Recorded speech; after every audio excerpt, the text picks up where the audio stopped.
갈라디아서를 기록한 사람은 다름 아닌 바울입니다.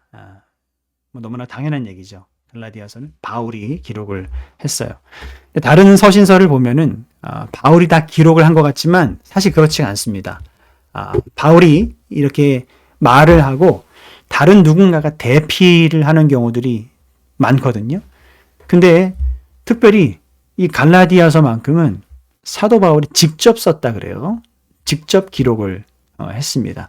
근데 그 기록한 시기가 언제쯤인가 하면 주후 한 55년경, 주후 55년경에 쓰여졌을 것이다 라고 사람들이 이야기를 합니다. 그리고 그 대부분의 내용은 특별히 교리적인 내용이 그 내용이 되겠습니다. 변증적인 내용, 가르치는 내용들이 어떤 믿음에 대해서 바로잡는 내용들이 그 내용을 이룬다라고 볼 수가 있습니다. 그리고 이 편지를 썼다라고 하는 얘기는 편지를 쓴 사람은 사도 바울이라면 이 편지를 보는 사람이 있을 거 아니에요. 받아 보는 사람이 있을 거 아니겠습니까? 수신자. 이 갈라디아서의 수신자는 누굽니까?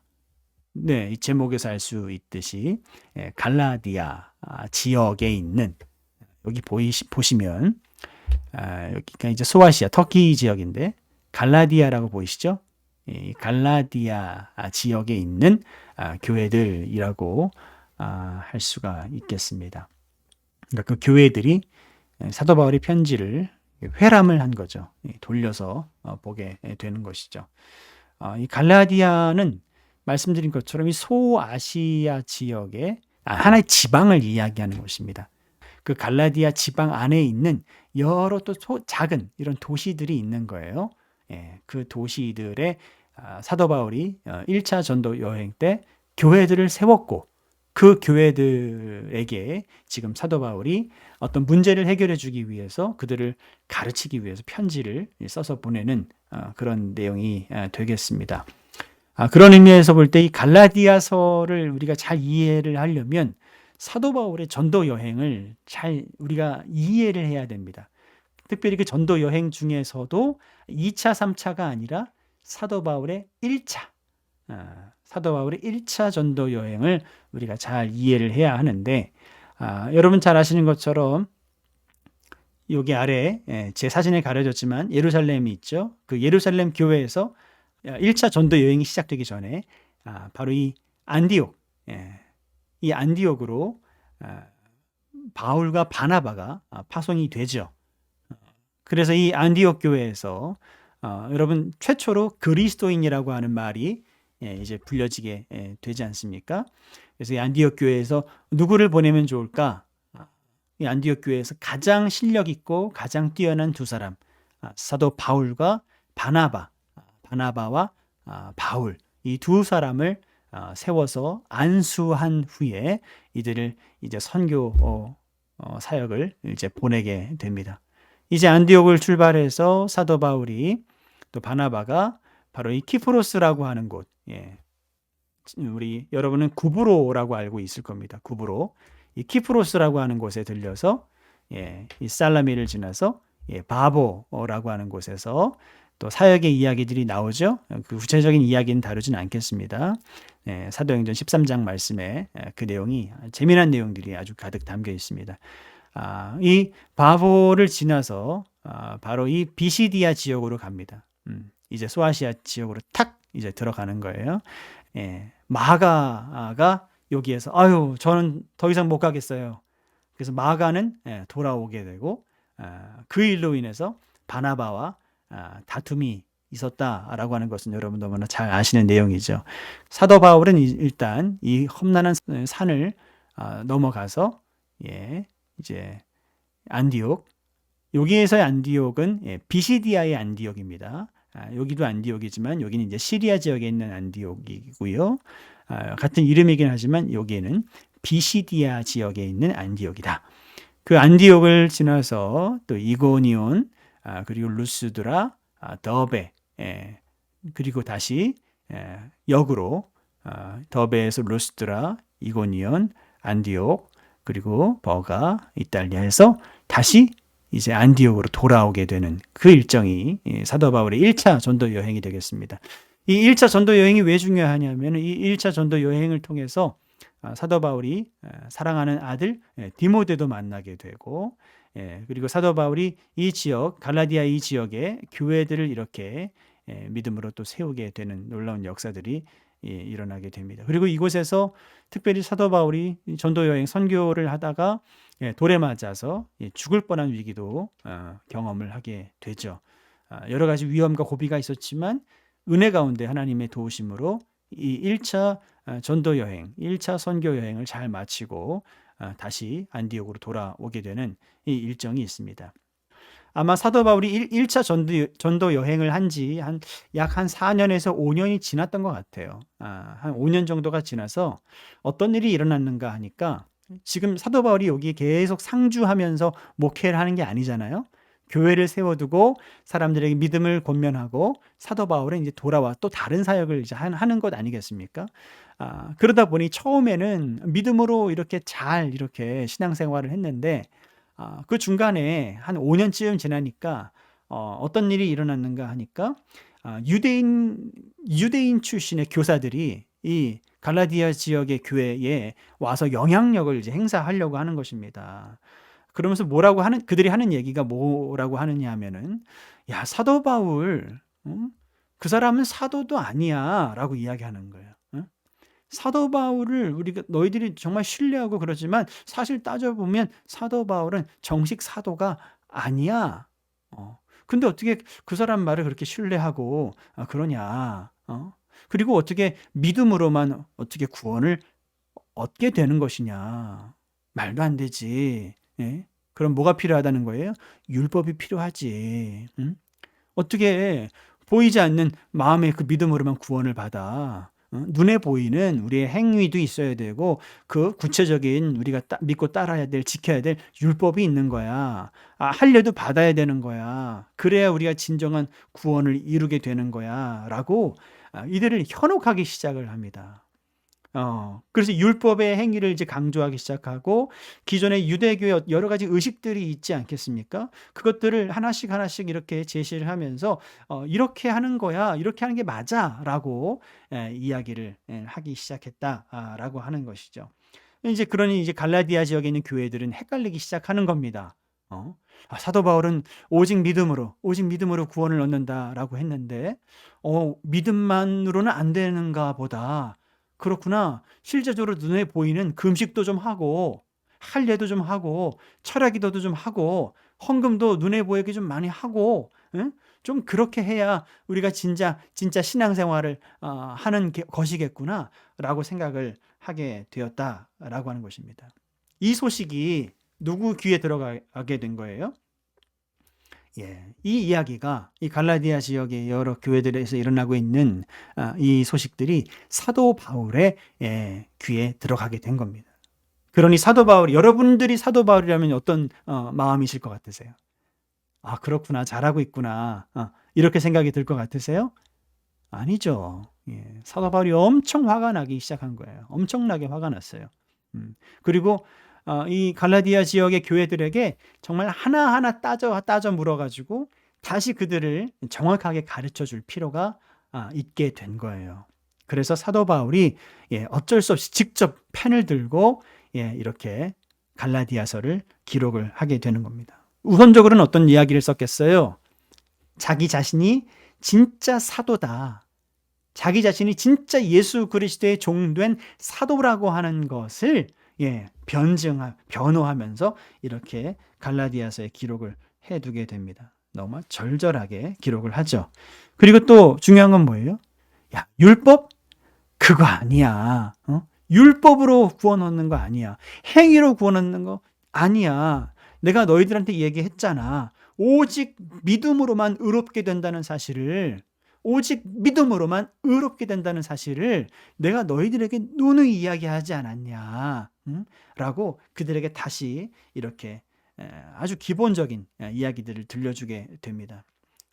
그래서 이 갈라디아서는 굉장히 교리적인 내용이 잘 정리가 되어 있는 그런 아주 재미있는 책, 유익한 책이라고, 중요한 책이라고 할 수가 있는데, 특별히 갈라디아서는 로마서의 축소판이다, 이렇게 이야기를 합니다. 로마서와 갈라디아서는 그래서 함께 짝으로 간다라고 볼 수가 있습니다. 또요, 이 갈라디아서는요, 율법으로부터의 독립선언서다. 오직 믿음으로 우리가 구원을 얻게 되는 것이다. 라고 하는 것을 정말 잘 기록을 해 둔 책이죠. 마틴 루터가 사랑했던 책이 두 권이 있는데 그것이 이제 로마서와 갈라디아서입니다. 특별히 갈라디아서를 정말 이 마틴 루터가 얼마나 사랑했는지 몰라요. 바로 이 갈라디아서의 이 말씀을 통해서 이 마틴 루터가 행위 구원, 그러니까 행위로 구원을 얻는 것이 아니라 오직 믿음으로만 구원을 얻는 것이다 라고 하는 이 중요한 가치를 가지고 그 당시 로마 카톨릭 교회와 당당하게 싸울 수가 있었던 것이죠. 그래서 루터는 이 갈라디아서를 캐더린이라고 불렀습니다. 캐더린. 여러분 캐더린이 누군지 아시죠? 루터의 와이프예요. 루터의 와이프 이름이 캐더린인데 얼마나 이 갈라디아서를 사랑했으면 갈라디아서를 자기 사랑하는 아내 와이프의 이름을 따서 이 갈라디아서는 캐더린이다. 그렇게 부를 정도로 이 갈라디아서를 정말 끔찍하게 사랑했던 바로 그 책, 너무나 소중한 책이 갈라디아서다라고 하는 것이죠. 이 갈라디아서를 기록한 사도 바울의 목적이 있을 거 아니겠습니까? 목적이. 그 목적을 한마디로 말씀드리면 오직 믿음만이 칭의와 거룩한 삶의 기초가 됨을 보여주는 것이다. 예. 바로 이것을 위해서 사도 바울이 지금 갈라디아의 여러 교회들에게 편지를 써서 보내게 된 것이다 라고 말씀을 드릴 수가 있습니다. 너무너무 중요한 책, 그 책을 우리가 1장부터 정말 한 절 한 절씩 좀 이렇게 읽어가면서 찬찬히 이렇게 말씀을 나누면 참 그 안에 재미난 이야기들이 참 많지만 오늘 그렇게 할 수가 없어서 좀 안타깝고요. 대신에 갈라디아서 3장 중심으로 오늘 말씀을 좀 읽어가면서 그렇게 진행을 하도록 하겠습니다. 자, 갈라디아서 3장입니다. 자, 우리 1절 같이 읽겠습니다. 시작. 어리석도다. 갈라디아 사람들아. 예수 그리스도께서 십자가에 못 박히신 것이 너희 눈앞에 밝히 보이거늘 누가 너희를 꾀더냐라고 말씀을 하고 있습니다. 자, 갈라디아서 3장 어떻게 시작하고 있어요? 어리석도다 갈라디아 사람들아. 사실 이게 성경이고 우리나라 말로 번역을 이렇게 하면서 정말 점잖게 어리석도다 갈라디아 사람들아 참 이렇게 차분하게 기록을 했지만 사실 이 원래 본 뜻은 의미 전달을 하려면 이렇게 하면 안 되고 이 바보야 그 말입니다. 야 이 바보야. 야 이 바보 같은 갈라디아 사람들아. 그 말이에요. 굉장히 지금 사도 바울의 어조는 격양돼 있어요. 지금 엄청나게 지금 화가 나 있는 거예요. 내가 너희를 어떻게 너희에게 어떻게 복음을 전했는데 정말 예수 그리스도의 그 피값으로 내가 너희 하나하나를 정말 낳은 것처럼 내가 정말 내 살을 도려내는 그런 아픔을 내가 참아가면서까지 내가 너희들에게 그 구원의 메시지를 전했는데 하나님 말씀을 전했는데 어떻게 내가 지금 없는 사이에 유대인 교사들의 그 몇 마디 현혹이 돼서 믿음이랑 그 은혜는 다 버려버리고 그건 다 어디 두고 지금 율법을 다시 지금 붙잡으려고 어떻게 다시 행위로 돌아가려고 하냐. 이 어리석은 이 바보 같은 갈라디아 사람들아. 지금 이렇게 강하게 이야기를 하고 있는 것이죠. 자, 어리석도다 갈라디아 사람들아. 예수 그리스도께서 십자가에 못 박히신 것이 너희 눈앞에 밝히 보이거늘 누가 너희를 꾀더냐. 누가 너희를 꾀더냐. 지금 이렇게 말씀을 하고 있습니다. 여러분 로마서 10장 4절 말씀을 한번 찾아보실 수 있으실까요?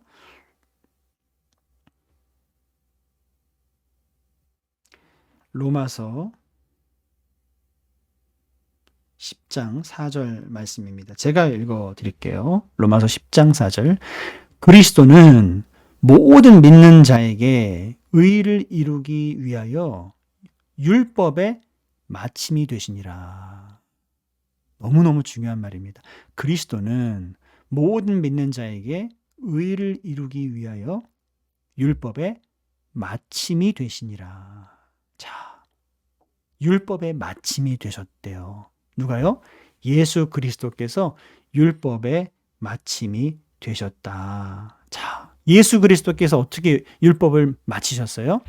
예수 그리스도께서 십자가에 못 박혀 피를 흘리시고 그 자신의 생명을 우리에게 다 내어 주시면서까지 율법을 마치시고 완성시키시고 믿음으로 은혜로 우리를 이끌어 주셨는데, 예? 어리석은 이 갈라디아 사람들아, 예수 그리스도께서 십자가에 못 박히신 것이 헛되게 되었다. 헛되게 되었다. 응?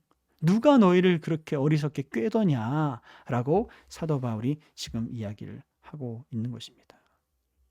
율법은 끝났다는 거예요. 왜 끝난 율법을 다시 들먹거리느냐. 응? 예수님께서 십자가에서 그 율법을 완성시키셨는데, 마치셨는데 왜 다시 그 율법을 붙잡느냐라고 말씀을 하시는 겁니다. 자, 2절 보실까요? 내가 너희에게서 다만 이것을 알려하노니 너희가 성령을 받은 것이 율법의 행위로냐 혹은 듣고 믿음으로냐라고 말씀하고 있습니다. 자, 이건 무슨 말이에요? 야, 너희들이 구원을 얻은 사람들이 아니냐? 갈라디아 사람들아? 응? 구원을 얻었다면 너희들이 구원을 얻은 것이 행위로, 율법의 행위의 그 내용들을 다 지켜가지고 너희들이 구원을 얻은 것이냐? 아니지 않느냐. 너희들이 구원을 얻은 것은 어떻게 얻은 것이냐면 듣고 믿음으로 얻은 것이 아니냐. 듣고 믿음으로. 무엇을 들어요? 하나님의 말씀을 너희들이 듣고, 내가 너희들에게 전한 하나님의 그 말씀을 듣고, 그 생명의 말씀을 듣고 너희들이 그 말씀을 아멘으로 믿을 때 너희들이 은혜로 구원을 받은 것이 아니냐. 내가 너희들에게 전한 그 생명의 말씀을 너희가 듣고 믿었을 때 그때 너희에게 성령이 임한 것이 아니냐라고 말씀을 하고 있는 것이죠. 여러분, 이 2절 말씀에서 우리가 꼭 기억해야 할 것은 우리 성도는 성령을 받은 사람들이라고 하는 사실이에요. 예? 성령을 여러분이 어떻게 받으셨어요? 근본적으로 우리가 성령을 받은 것은 오늘 사도 바울이 정확하게 정답을 이야기하고 있습니다. 듣고 믿음으로 받은 것입니다. 우리가 하나님의 그 생명의 말씀, 능력의 말씀을 듣고 그 말씀을 믿음으로 우리가 성령을 받은 것이다. 바꿔 말하면 우리가 성령을 받기 위해서는 무엇이 함께 가야 된다는 거예요? 하나님의 말씀이 함께 가야 된다는 거예요. 하나님의 말씀이. 그래서 성도는 성령을 받아야 되고 성령 충만해야 되는 사람인데 어떻게 성령 충만할 수 있습니까? 단순해요. 성령 충만하다라고 하는 것은 우리가 하나님의 말씀 안에 거하는 거예요. 하나님의 말씀을 우리가 즐겨 듣고 하나님의 말씀을 가까이 하고 그 하나님의 말씀을 읽고 듣고 묵상하고 할 때 그 말씀을 붙잡고 기도할 때 그 안에서 하나님과 함께 우리가 교제하게 되는 그 자체가 성령 충만의 모습이다라고 하는 것이죠. 근데 이게 왜 중요하냐면은 성령 충만할 때, 다시 말해서 하나님의 말씀을 여러분이 가까이 할 때, 하나님의 말씀을 펴서 읽으실 때, 믿음으로 읽을 때 우리 안에서 어떤 일이 일어나는가 하면 죄가 생각이 납니다. 죄가. 그렇지 않나요? 저는 그렇던데요. 말씀을 읽을 때마다 나의 연약함이 이렇게 생각이 나요. 나의 죄됨이 이렇게 떠올라요. 그러면 어떤 생각이 들어요? 그렇구나. 나는 죄인이구나. 나는 여전히 죄인이구나. 라고 하는 생각이 들죠. 나는 여전히 죄인이기 때문에 누가 필요한 거예요? 주님, 우리 주님이 예수 그리스도께서 제게 필요합니다. 주님. 이렇게 연약하고 이렇게 죄 많고 이렇게 추악한 제가 어떻게 감히 은혜를 받겠습니까? 구원을 받겠습니까? 예수님이 아니면 불가능한 일입니다. 주님, 오늘도 저와 함께 해주십시오. 오늘도 주의 은혜로 충만하게 해주십시오. 그 믿음으로 승리하게 해주십시오. 라고 하는 것이 말씀을 읽고 말씀을 가까이 할 때 이렇게 우리 안에서 그런 역동이 일어나게 되더라는 것입니다. 이런 생활이 계속 반복되는 그 자체를 우린 뭐라고 이야기할 수 있다? 그것을 성령 충만한 성도, 성령 충만한 우리 권사님, 성령 충만한 우리 집사님이라고 이야기할 수 있다라고 하는 거예요. 사도 바울이 지금 그 얘기를 하는 겁니다. 내가 너희에게 다만 이것을 알려 하노니 너희가 성령을 받은 것이 율법의 행위로냐? 아니지 않냐? 하나님의 말씀을 듣고 믿음으로 너희가 성령을 받지 않았냐? 근데 왜 그 생활을 버리고 율법의 행위를 지금 쫓아가냐? 지금 그 이야기를 하는 것입니다. 3절이요. 너희가 이같이 어리석으냐? 성령으로 시작하였다가 이제는 육체로 마치겠느냐? 너무나 중요한 말씀하고 있습니다. 너희가 성령으로 태어난 사람들이 아니냐? 근데 왜 육체로 끝을 맺으려고 하느냐? 자, 이것은 무슨 말이냐면요. 여러분, 우리가 두 번의 태어남이 있습니다. 두 번의 태어남이. 우리 어머니 뱃속에서, 엄마 뱃속에서 10달 동안 우리가 뱃속에 있다가 어머니 자궁 안에 있다가 나오지 않습니까? 출산을 하게 되면 응애 하면 태어나지 않습니까? 그때가 첫 번째로 한번 태어나는 거예요. 근데 여러분, 어머니 태중에 있을 때 우리를 감싸고 있는 게 뭐예요? 양수죠. 양수. 어머니의 태중에 있는 그 양수 안에 우리가 감싸져 있다가 1차 태어난 거, 첫 번째 태어난 그 양수가 탁 터지면서 우리가 태어나게 되는 거잖아요. 그럼 두 번째 태어남이 있다 그랬어요. 두 번째 태어나는 것은 우리가 어떻게 표현할 수 있을까요? 1차 처음으로 태어난 것이 우리 양수가 터져 태어난 것이라면 두 번째 태어난 것은 사실 이건 우리가 장로교이고 세례라고 하는 것을 약식으로 우리 머리에 이렇게 성부와 성자와 성령의 이름으로 세례를 주노라 하지만 사실 좀 부러운 게 있다면 전 침례교가 좀 부럽습니다. 침례교는 말 그대로 침례를 하잖아요. 그렇죠? 깊은 물속에 머리까지 온전하게 잠깁니다.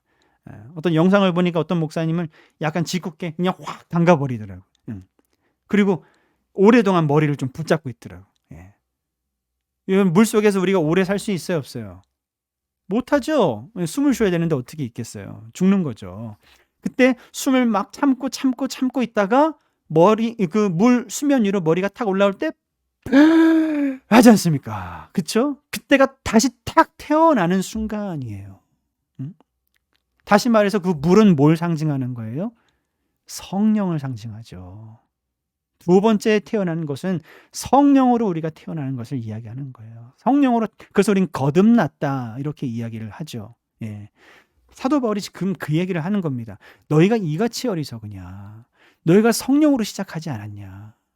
너희가 나와 함께 침례를 받고 나와 함께 세례를 받지 않았냐? 우리 주 예수 그리스도의 이름은 내가 너희들에게 세례를 줄 때 너희들이 아멘이라고 믿음으로 고백하지 않았냐? 그 믿음으로 너희가 구원을 받은 것인데 너희가 그렇게 성령으로 다시 태어났고 성령으로 너희들이 시작했는데 이거 뭐냐? 너희들이 지금 다시 그 육체로 지금 돌아가려고 하는 것이냐? 어리석구나 라고 하는 이야기를 하는 것입니다. 4절 말씀입니다. 너희가 이같이 많은 괴로움을 헛되이 받았느냐? 과연 헛되냐?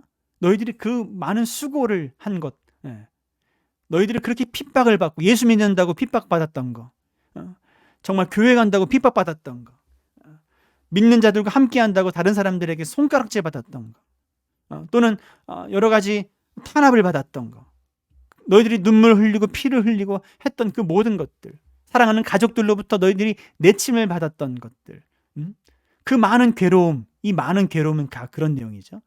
너희들이 예수님을 믿는다고 너희들이 얻었던 그 수많은 괴로움과 고통들이 이제 헛되게 되었다는 거예요. 너희들이 육체로 돌아가게 되므로, 너희들이 율법의 행위로 돌아가게 되므로 그 모든 것들이 그동안 눈물과 아픔들이 헛되게 되었다.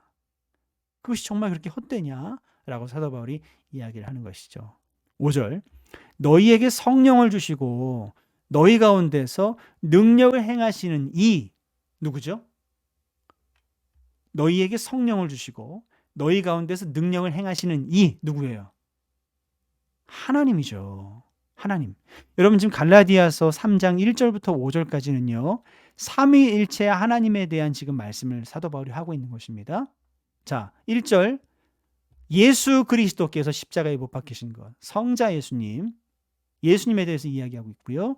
2절부터 4절까지는 성령을 받은 것이 성령으로 시작했다가 성령 하나님에 대해서 이야기하고 있고요. 5절, 너희에게 그 성령을 주시고 너희 가운데 능력을 행하시는 그분이 누구예요? 하나님 아버지. 다시 말해서 하나님 아버지의 그 모든 그 일이, 하나님의 역사가 율법의 행위에서 나온 것이냐 아니면 듣고 믿음에서냐. 다시 반복하고 있는 거예요. 다시 말해서 예수 그리스도의 십자가의 역사나 성령님의 놀라운 역사나 우리 하나님 아버지의 역사하심이나 다 뭐다? 듣고 믿음으로, 하나님의 말씀을 듣고 믿음으로만 역사하는 것이다. 행위가 아니다라고 하는 것을 지금 사도 바울이 지금 말씀을 하고 있는 것이다. 6절, 아브라함이 하나님을 믿음에 그것을 그에게 의로 정하셨다 함과 같으니라. 자, 이건 뭐예요? 아브라함이 하나님을 믿음에 그것을 그에게 의로 정하셨다 함과 같으니라. 이 말씀을 풀자면 이런 의미와 같습니다. 여러분 그 은행 계좌 다 있으시죠? 은행 계좌 다 있으시잖아요. 그렇죠? 여러분의 계좌에 어느 날 통장 정리를 하려고 한번 이렇게 딱 찍어봤는데 여러분 알고 있는 누군가가, 여러분을 사랑하는 누군가가 여러분 계좌로 정말 감당할 수 없는 많은 금액을 입금을 해줬어. 입금을 해줬어요. 여러분의 아드님이 입금을 해줬든 따님이 입금을 해줬든 남편분이 입금을 해줬든 하여튼 누군가가 여러분의 계좌에 엄청난 돈을 입금을 해줬다고 생각을 해보세요. 얼마나 기분 좋으세요? 그렇죠? 생각만 해도 기분 좋다. 그렇죠? 이거와 똑같습니다. 이것을 전가라고 합니다. 전가. 전가. 이것을 조금 어려운 말인데 의의 전가라고 합니다. 의의 전가. 다시 말해서 나한테는 없었어요. 나한테는 의라고 하는 것은 찾아볼래야 찾아볼 수가 없었어요. 근데 나한테 없던 그 의가 누구로부터? 예수 그리스도로부터 주님이 나에게 의를 주셨어요. 다시 말해서 내 영혼의 계좌에 어느 날 보니까 하나님의 그 의가 이렇게 입금이 된 거예요. 내 공로에 아니에요? 아니에요. 내 공로가 아니에요. 하나님의 은혜로 내게 주신 거예요. 그것을 전가라고 이야기를 합니다. 지금 그 말씀을 하는 거예요. 아브라함이 하나님을 믿었더니 그것을 그에게 의로 정하셨다 함과 같으니라. 아브라함에게 의를 주셨다는 거예요. 의로 옷 입혀 주셨다라고 하는 것입니다. 여러분과 저도 마찬가지입니다. 하나님을 우리가 믿음에 하나님께서 여러분과 저에게 의를 주신 거예요. 여러분, 우리가 예수 그리스도를 믿는다고 해서 여러분의 질문 한번 해보면 여러분은 의인입니까? 죄인입니까? 여러분 대답하실 수 있어야 돼요. 여러분 의인이에요? 죄인이에요? 의인이죠? 근데 여러분 죄를 한 번도 안 지세요? 자신 있게 이야기할 수 있어요? 이렇게 말씀드리니까 또 그건 또 아닌 것 같은데 마음이 흔들리기 시작합니다. 그렇죠? 그럼 난 죄인인가? 나 그럼 죄인인가 보다. 그 여러분 예수 그리스도의 의로 의롭게 된 거 아니세요? 그렇게 말을 하니까 또 난 죄인이 아니라 의인인 것 같고 헷갈리죠. 여러분, 우리는 본래 의인이 아니죠. 우린 철저히 죄인입니다. 죄인이지만 우리를 칭의, 의롭다고 여겨주신 거예요. 예수 그리스도의 그 피의 복음으로 여러분을 의롭다고 하나님이 인정을 해주신 것이지 여러분 자체가 의인인 건 아니에요. 의인이 된 게 아니에요. 여러분 꼭 기억하셔야 돼요. 나는 죄인이지만 이런 불쌍한 나를, 이런 연약한 이 죄인을 하나님께서 불쌍히 여겨주시고 예수 그리스도의 그 십자가의 의로 나를 의롭게 여겨주셨다라고 하는 게 정확한 표현일 겁니다. 이게 정확하게 개념이 안 돼 있으니까 구원파나 이런 이단들이 우리 마음을 후벼파고 이렇게 유혹을 하고 하는 것이죠. 여러분 고백할 수 있어야 됩니다. 나는 죄인이지만 예수 그리스도의 의로 나는 의롭게 된 것이다. 하나님은 나의 죄를 보시는 것이 아니라 나에게 옷 입혀진 예수 그리스도의 그 의로움을 통해서 나를 의롭다 여겨주시는 것이다 라고 하는 것을 꼭 기억하시길 바랍니다. 자, 자, 7절. 그런즉 이 사실을 믿는 그 믿음으로 말미암은 자들은 아브라함의 자손인 줄 알지어다 그랬어요. 이 사실을 믿는 사람은 꼭 육신으로 유대인으로 태어나서가 아브라함의 자손이 아니라 이 사실을 믿는 것만으로도 우리는 영적으로 아브라함의 자손, 구원받은 백성이라고 하는 사실을 알지어다. 자, 8절. 또 하나님이 이방을 믿음으로 말미암아 의로 정하실 것을 성경이 미리 알고 먼저 아브라함에게 복음을 전하되 모든 이방인이 너로 말미암아 복을 받으리라 하였느니라. 9절. 그러므로 믿음으로 말미암는 자는 믿음이 있는 아브라함과 함께 복을 받느니라 그랬어요. 믿음으로 아브라함과 함께 복을 받느니라. 여러분, 아브라함과 함께 어떤 복을 받게 되나요? 아브라함과 함께 어떤 복을 받게 되죠? 창세기 12장 1절, 2절, 3절 기억하시죠? 제가 읽어드릴게요. 여호와께서 아브라함에게 이르시되 너는 고향과 친척과 아버지의 집을 떠나 내가 내게 보여줄 땅으로 가라. 내가 너로 큰 민족을 이루고 내게 복을 주어 내 이름을 창대하게 하리니 너는 복이 될지라.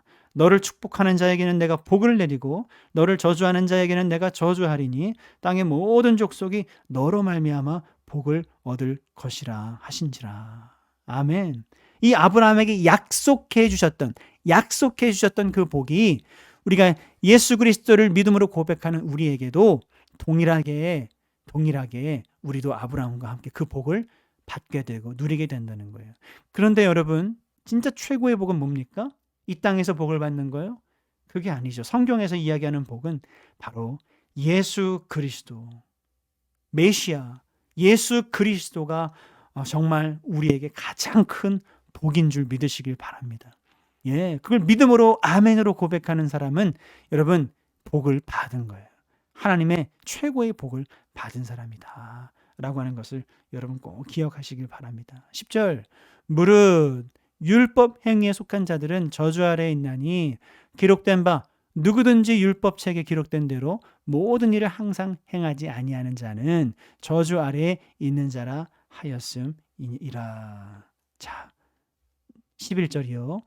또 하나님 앞에서 아무도 율법으로 말미암아 의롭게 되지 못할 것이 분명하니 이는 의인은 믿음으로 살리라 하였음이라. 아멘이죠. 하박국 2장 4절 말씀을 다시 사도 바울이 또 인용을 하면서 의인은 믿음으로 사는 것이다 라고 지금 갈라디아 교인들에게 다시금 지금 각인시키고 있습니다. 12절. 율법은 믿음에서 난 것이 아니니 율법을 행하는 자는 그 가운데서 살리라 하였느니라. 그리스도께서 우리를 위하여 저주를 받은 바 되사 율법의 저주에서 우리를 속량하셨으니 기록된 바 나무에 달린 자마다 저주 아래에 있는 자라 하였음이라. 자, 율법은 저주예요. 율법은 죽음이죠. 근데 14절이요. 이는 그리스도 예수 안에서 아브라함의 복이 이방인에게 미치게 하고 또 우리로 하여금 믿음으로 말미암아 성령의 약속을 받게 하려 함이라.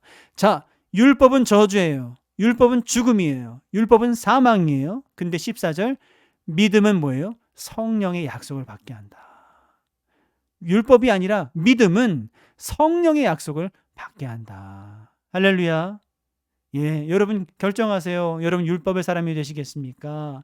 행위의 사람이 되겠습니까? 아니면 믿음의 사람이 되겠습니까? 믿음으로 성령의 약속을 여러분 다 받으시는 여러분 되시길 주님의 이름 축원합니다. 아멘. 15절.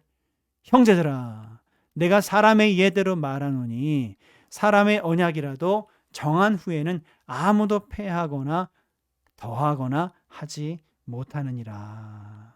사람 사이에 이 세상의 일을 봐도 사람의 언약이라도 한번 계약을 하면, 한번 정하면 아무도 패하거나 더하거나 하지 못하지 않냐. 사람끼리 맺은 그 계약도 그렇게 중요하고 유효한데 하물며 우린 지금 누구와 지금 계약을 한 거예요? 아브라함이 누구와 계약을 했어요? 하나님과 계약을 했죠. 다시 말해서 그것을 믿는 우리도 누구와 약속이 맺어진 거예요? 하나님과 그 약속이 맺어진 것이죠. 그러면 이는 얼마나 중요한 약속이 되겠냐. 더군다나 상대방이 하나님이시면 사람은 약속을 못 지킬지언정 하나님은 그 약속을 철저하게 지키시는 분 아니냐. 우리와 함께 약속하신 그 성령의 약속을 하나도 빠짐없이 이루실 분이 아니시냐. 그러니 믿음으로 다시 돌아와라. 지금 그 말씀을 사도 바울이 하고 있는 것입니다. 자, 이 약속들은 아브라함과 그 자손에게 말씀하신 것인데 여럿을 가리켜 그 자손들이라 하지 아니하시고 오직 한 사람을 가리켜 내 자손이라 하셨으니 곧 그리스도라. 예, 내가 이것을 말하노니 하나님께서 미리 정하신 언약을 430년 후에 생긴 율법이 폐기하지 못하고 그 약속을 헛되게 하지 못하리라. 만일 그 유업이 율법에서 난 것이면 약속에서 난 것이 아니니라. 그러나 하나님이 약속으로 말미암아 아브라함에게 주신 것이라. 이 약속이 오늘 지금 이 순간 여러분에게도 유효한 줄 믿습니다. 자, 그런즉 율법은 무엇이냐? 범법함으로 더하여진 것이라 천사들을 통하여 한 중보자의 손으로 베푸신 것인데 약속하신 자손이 오시기까지 있을 것이라. 약속하신 자손이 오시기까지만 율법은 유효하다는 거예요. 약속하신 자손 예수 그리스도가 오신 이후에는 이 율법은 이미 마침이 되었고 완성이 되었다는 것입니다. 자, 그 중보자는 한 편만 위한 자가 아니나 하나님은 한 분이시니라. 그러면 율법이 하나님의 약속들과 반대되는 것이냐? 결코 그럴 수 없느니라. 만일 능히 살게 하는 율법을 주셨더라면 의가 반드시 율법으로 말미암았으리라. 아까 의의 전가 말씀드렸죠. 율법으로도 가능했다면 예수 그리스도께서 오실 필요가 없었다는 얘기예요. 그러나 율법이 아니라 예수 그리스도를 통해서 그분을 믿음으로 우리가 의를 얻게 된다라고 하는 것이죠. 자, 그러나 성경이 모든 것을 죄 아래에 가두었으니 이는 예수 그리스도를 믿음으로 말미암는 약속을 믿는 자들에게 주려 함이라. 그렇죠? 믿음이 오기 전에 우리는 율법 아래에 매인 바 되고 계시될 믿음의 때까지 갇혔느니라. 이같이 율법이 우리를 그리스도께로 인도하는 초등교사가 되어 우리로 하여금 믿음으로 말미암아 의롭다함을 얻게 하려 함이라. 야, 여러분 초등교사라고 하는 말이 나왔어요. 초등교사가 여러분 왜 필요합니까? 학생이 그 아이가 너무 아직 미숙하기 때문에 그래요. 스스로 뭔가를 할 수가 없기 때문에 그래요. 밥 먹는 것도 가르쳐 줘야 되고 또 숙제도 봐줘야 되고 학교 가는 거 오는 거 등교 하교 같이 이렇게 데리고 다녀줘야 되고 정말 하나에서부터 10까지 다 가르쳐 줘야 되는 거예요. 그런데 중요한 것은 25절 믿음이 온 후로는 다시 말해서 훌쩍 그 믿음으로 장성했다면 믿음으로 훌쩍 그 키가 자랐다면 더 이상 우리에게 초등교사가 필요하지 않다는 겁니다. 그런데 너희들은 이미 다 컸는데 믿음으로 왜 다시 그렇게 율법이라고 하는 초등교사에게로 들어가려고 하냐? 그를 그렇게 의지하려고 하냐? 장성한 그 믿음의 분량에 합당하게 행하라. 그 말씀을 하고 있는 것이죠. 자, 26절. 너희가 다 믿음으로 말미암아 그리스도 예수 안에서 하나님의 아들이 되었으니 할렐루야. 누구든지 그리스도와 합하기 위하여 세례를 받는 자는 그리스도로 옷 입었느니라. 너희는 유대인이나 헬라인이나 종이나 자유인이나 남자나 여자나 다 그리스도 예수 안에서 하나이니라. 아멘. 이 말은 뭐예요? 그 믿음이라고 하는 것에는 차별이 있다 없다? 없다라고 하는 거예요. 어떤 믿음의 행위, 눈에 보이는 행위가 조금 특별하다고 해서 그 사람이 더 하나님 앞에 귀한 사람이고 또 그렇게 섬기지 못하는 사람은 또 그렇게 중요한 사람이 아니고 그런 게 아니라는 거예요. 유대인이나 헬라인이나 종이나 자유인이나 남자나 여자나 또 율법의 행위가 완벽한 사람이나 그렇지 못한 사람이나 정말 그런 것이 중요한 것이 아니라 예수 안에 있는가가 중요하다는 거예요. 예수 안에 믿음으로 서 있는가, 그 믿음으로 예수 그리스도의 그 의를 옷 입고 있는가, 그런 사람인가, 그런 권사님인가, 그런 집사님인가, 그런 목회자인가가 중요하지, 눈에 보이는 어떤 행위로 인해서 그 사람이 하나님께 판단받고 인정받고 하는 것이 아니다 라고 하는 것을 말씀을 하고 있는 것입니다. 자, 29절 너희가, 함께 읽겠습니다. 너희가 그리스도의 것이면 곧 아브라함의 자손이요 약속대로 유업을 이을 자니라. 할렐루야. 예, 너무 중요한 말씀이죠. 너희가 그리스도의 것이면 곧 아브라함의 자손이요 약속대로 유업을 이을 자니라. 아멘입니다. 자, 너무나 중요한 말씀이에요. 여러분은 그리스도의 것이에요. 그리스도께 소유가 되셨습니다. 아멘이죠? 그 여러분들은 영적으로, 우리는 믿음으로 아브라함의 자손이 된 거예요. 그리고 우리는 약속대로 하나님 나라를 유업으로 상속받을 하나님의 상속자들이 되었다라고 하는 사실입니다. 이 사실을 율법의 행위로가 아니라 무엇으로요? 오직 믿음으로. 예. 이것을 믿을 때 우리에게 그 모든 것들이 은혜로 주어지는 것이다. 은혜로 주어지는 것이다. 지금 사도 바울이 지금 다소 굉장히 격양된 어조로 지금 갈라디아서 3장을 써 내려가고 있는 것을 우리가 확인할 수가 있었습니다. 자, 이렇게 갈라디아 3장을 같이 읽어봤는데 마지막으로 여러분들께 한번 또 권면을 드립니다. 같이 한번 읽어보실까요? 여러분 계신 곳에서 큰 목소리로 한번 읽어보겠습니다. 시작. 사랑하는 성도 여러분, 여러분과 저는 오직 믿음으로 구원을 얻었습니다. 율법의 행위가 아니라 은혜로, 믿음으로 오늘도 승리하시기를 바랍니다.